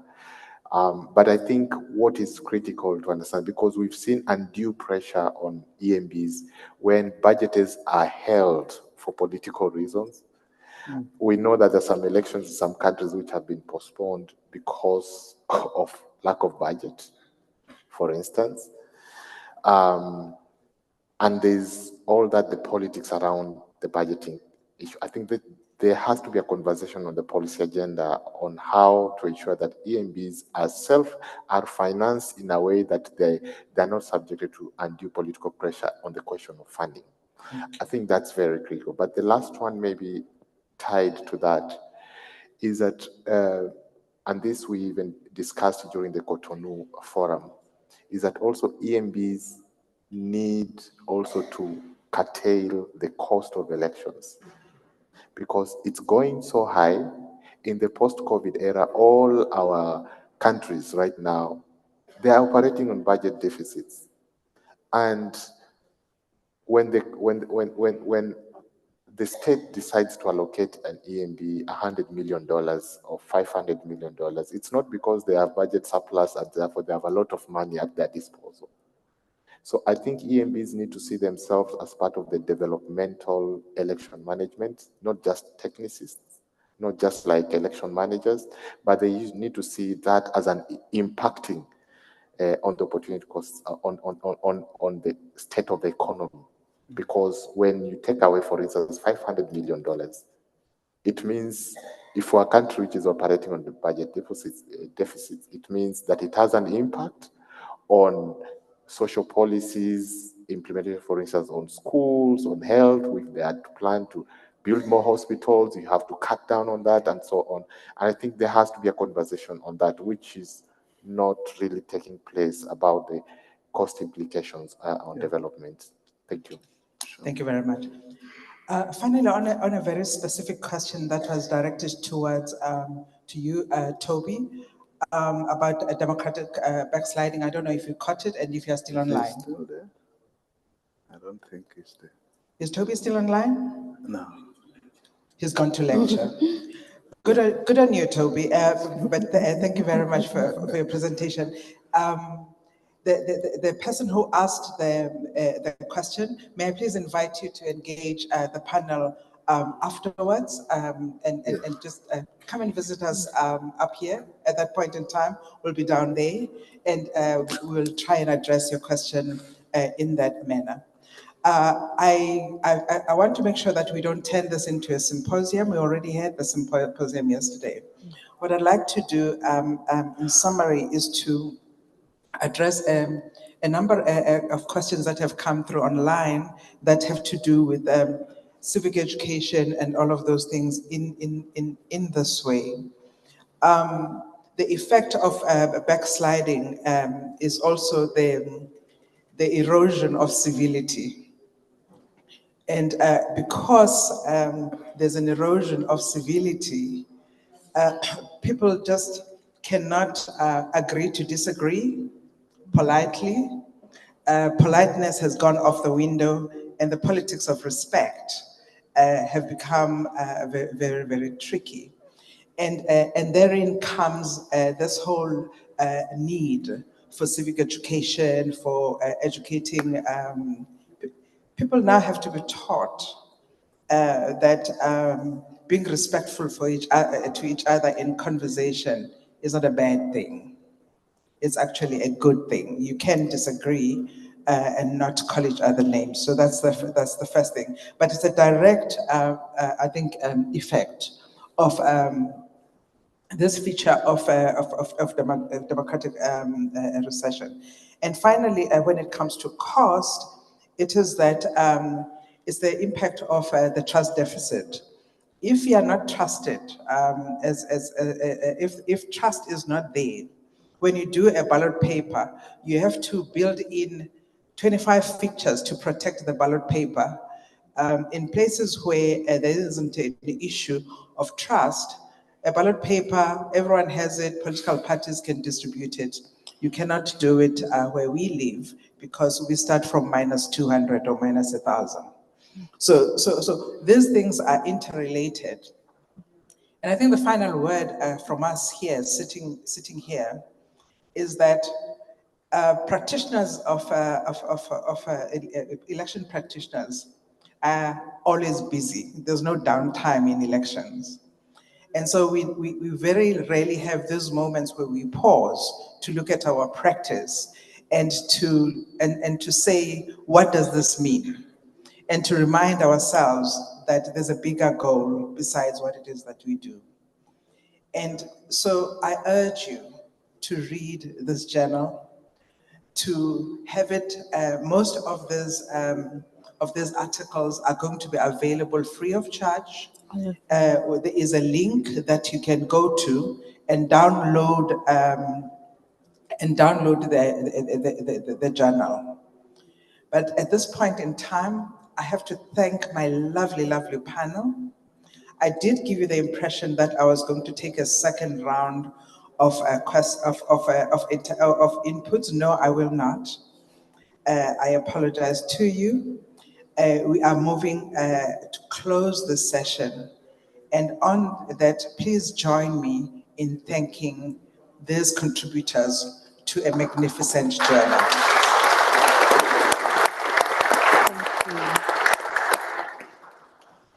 We are back to the ceremonial bit. So the writers have written, and Martha, who is the editor, has been working very, very hard to issue this publication.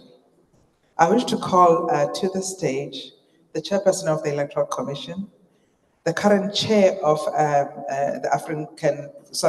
the Association of World Electoral Bodies, Mr. Msutu Miepa. And by the way, please allow me to be totally out of order. She can scold me afterwards.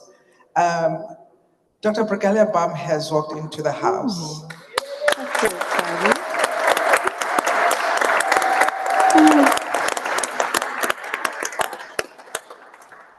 Isn't she lovely? Thank you. The doyen of elections is here. Welcome, Ma. It's good to see you. Thank you very much. Let me invite you to the stage. But before I do that, I am sure I have skipped something because I've not Yes, written. Yes, I have. get to present this. I have. So, Chair, You can stay before you here. fire me, come and Stay sit on here. my chair. No, Okay. I'll hand May I it. please ask you, Martha, Yes, to make your input, please? yes. Thank you. I'm going to approach the podium. Chair. On behalf of SAYA, it is my privilege and honor, Mr. Chairman, can I call you Masutu, as in the same frame? With this symbolic copy of volume 30.3 of the South African Journal of International Affairs, I'll hand that to you. Yes? May I say a few words? Yes.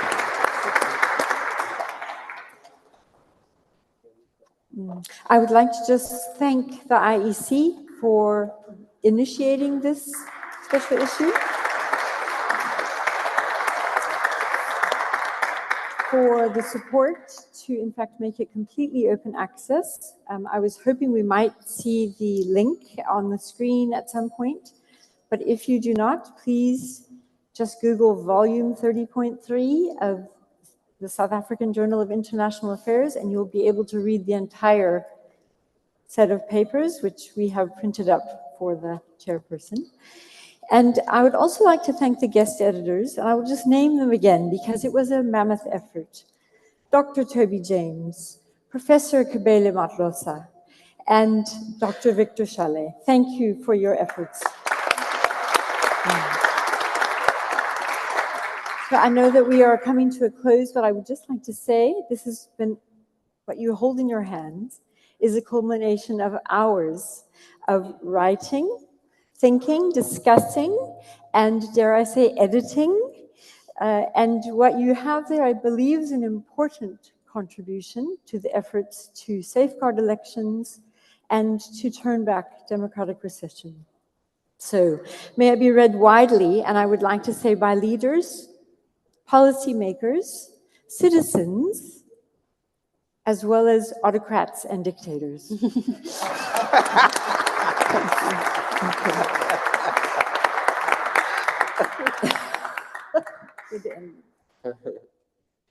Chairperson of the Electoral Commission, before you make your remarks, may I please invite Dr. Sian Kim, representing AWEB, the Electoral Commission of South Africa, as the current chair of AWEB. This is one of our legacy projects during our term as president. And so we hand over this journal to AWEB. Thank you.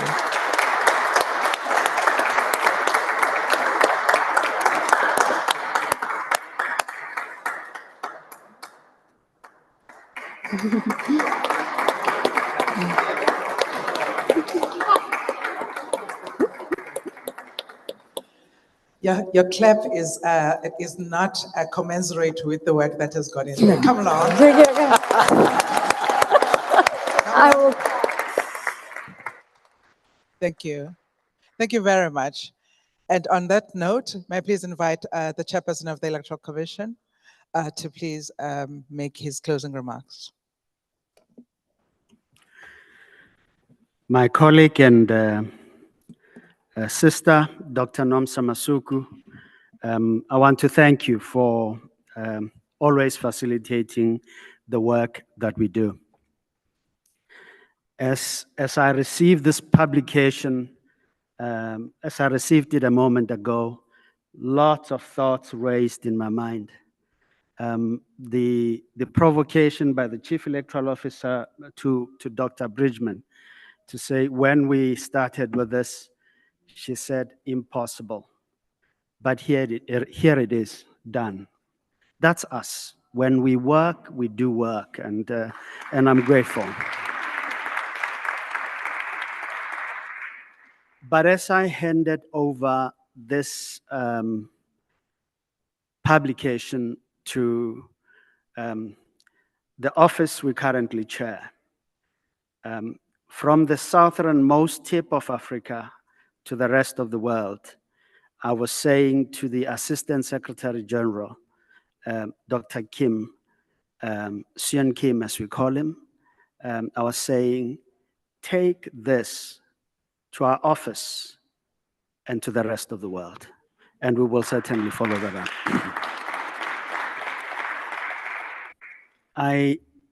I'm here to do something I'm really privileged to do, to give a vote of thanks. I like wisdom. I think there's a lot of wisdom in this house, but I also like wisdom that has come from those that have gone before us. There is a king. I read a lot of his writings. He's called King Solomon. He said once, and I want to quote him. He says, "Do not withhold good from those who deserve it when it is in your power to act." I close that quote. That's really what I'm going to try and do. Not sure we'll do it as well as he does, but we're going to try. I stand on the protocols, Dr. Masuku, that you established this morning. And I know this.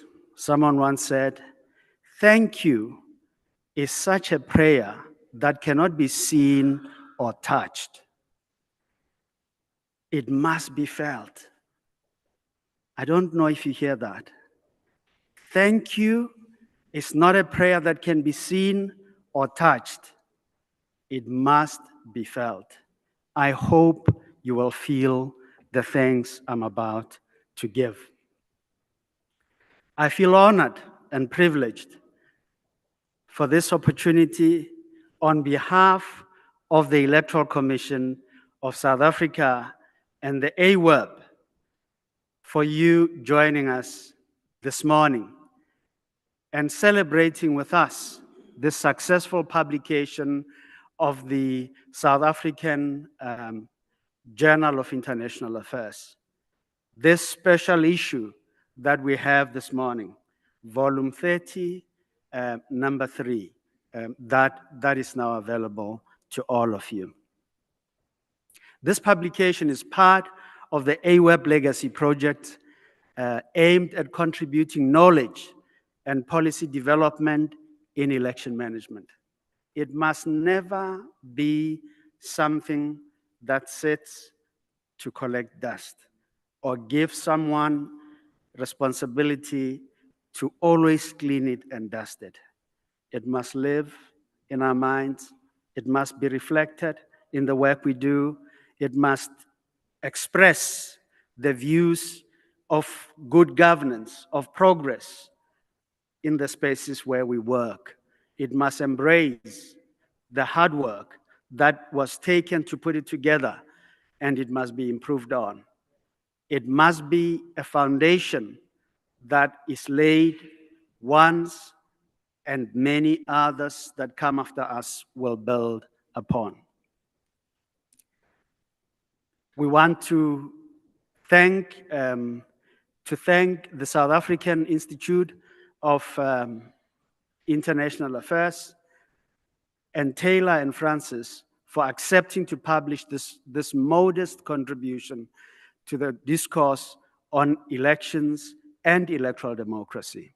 It is a discourse that we want to take forward. We also thank the editorial team, the 13 article authors, and 4 book reviewers for digging deep in their research and delivering top academic work for global consumption. We may be South Africans, we may be sitting at the southernmost tip of Africa, but this is a world-class piece of work that we simply coordinated.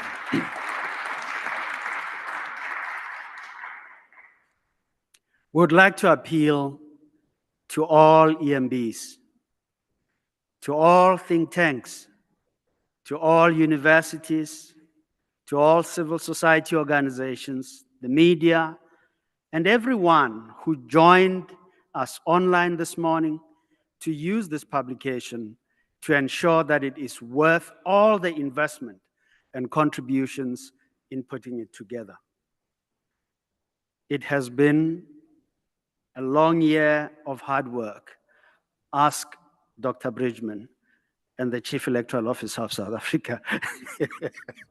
They have lived through this work, and here we are today. We further appeal to all sister EMBs to consider investing in electoral scholarship by providing a platform for thought leadership and also shaping the narrative as we now do through this special volume of this publication. Director of Ceremonies, ladies and gentlemen, the Electoral Commission has ensured that this publication is widely read by researchers and practitioners alike by paying for its availability on open access on the Taylor and Francis online portal. May this, thank you. May this not be a sunken cost. May every one of us benefit from this investment. In addition, the Electoral Commission is in the process of printing a modest number of hard copies which will be distributed globally for ease of access for all, especially in areas and regions where internet connectivity may prove difficult for downloading the online copies. I'd like to close by quoting Edgar Albert Guest in his poem, The Vote of Thanks. He says, and I quote, "For every man's work, there are a dozen who will let him do it," I close quote. We sit and bask in this glory because every one of the contributors, every one of those that have been involved in doing this work, sat there allowing us to do other things as we proceeded with our daily affairs. But today, we give honor where honor is due. And we want to say to all of you, thank you indeed. Your investment is a fruit we will cherish for always. I want to thank you heartily for being here this morning, for taking part and engaging in the work that has been done. May you be blessed even as you enrich this work, even as you engage in it going into the future. Thank you indeed. Thank you.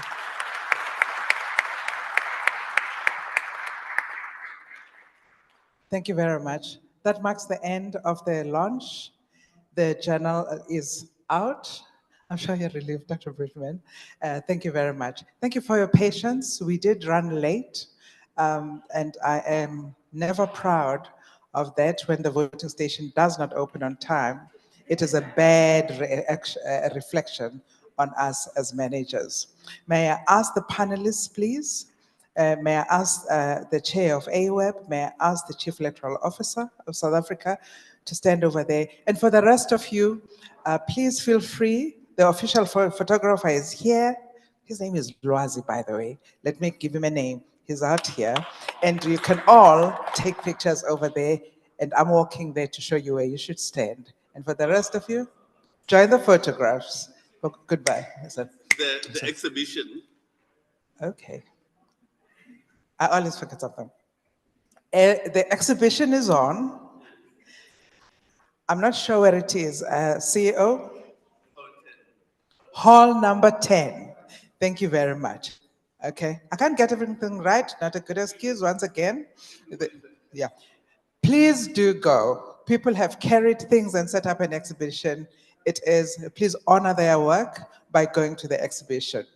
Remember, in the evening, it's gala time. And gala time is at what time? It's at 6:30. Thank you very much. Thank you, all of you. We're signing off, just enjoying the cameras for a minute. please.